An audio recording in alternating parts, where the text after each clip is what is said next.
Tell a story channel पर आपका स्वागत है। एक गांव में एक आलसी आदमी रहता था।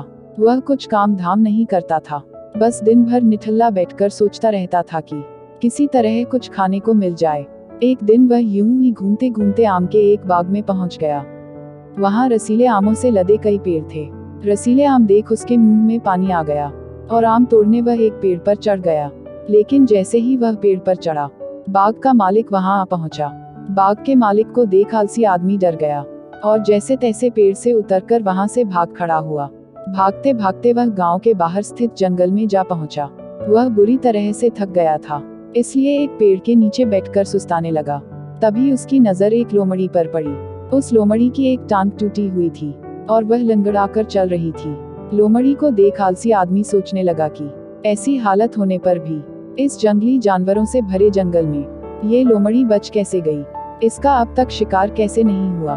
जिज्ञासा में वह एक पेड़ पर चढ़ गया और वहां बैठकर देखने लगा कि अब इस लोमड़ी के साथ आगे क्या होगा। कुछ ही पल बीते थे कि पूरा जंगल शेर की भयंकर दहाड़ से गूंज उठा, जिसे सुनकर सारे जानवर डरकर भागने लगे। लेकिन लोमड़ी अपनी टूटी टांग के साथ भाग नहीं सकती थी। वह वहीं खड़ी रही। शेर लोमड़ी के पास आने लगा।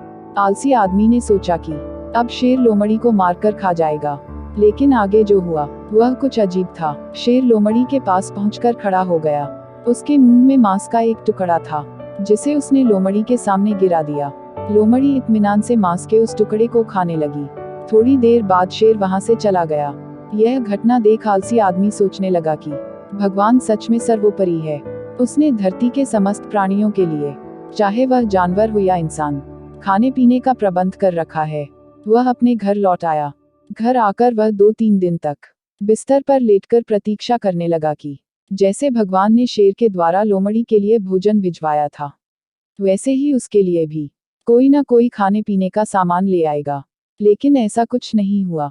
भूख से उसकी हालात खराब होने लगी। आखिरकार उसे घर से बाहर निकलना ही पड़ा।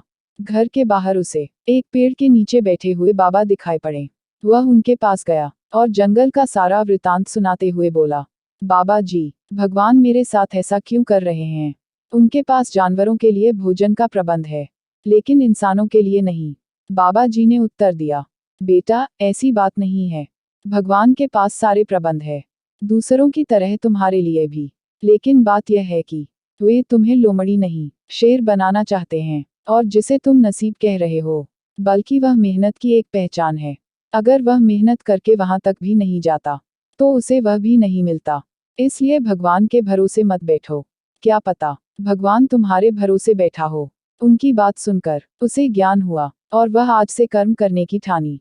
इस कहानी से हमें सीख मिलती है कि हम सबके भीतर क्षमताओं का असीम भंडार है, बस अपनी अज्ञानतावश हम उन्हें पहचान नहीं पाते और स्वयं को कमतर समझकर दूसरों की सहायता की प्रतीक्षा करते रहते हैं। स्वयं की क्षमता पहचानिए, दूसरों की सहायता की प्रतीक्षा मत करिए। इतने सक्षम बनिए कि आप दूसरों की सहायता कर सकें। कहानी कैसी लगी कमेंट करके जरूर बताएं, और कहानी अच्छी लगी हो तो चैनल को लाइक, शेयर और सब्सक्राइब जरूर करें। मिलते हैं अगले एपिसोड में एक नई कहानी के साथ। तब तक के लिए धन्यवाद।